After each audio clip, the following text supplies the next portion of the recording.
दौड़ के आना, मैंने पेशाब करना है।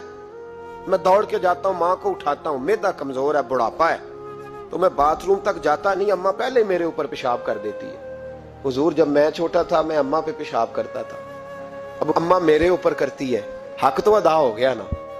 वही काम जो मैं अम्मा के साथ करता था अम्मा मेरे साथ करती है। तो कहते हजरत उमर मुस्कुराए, फरमाने लगे नहीं दोस्त, कोई हक अदा नहीं हुआ।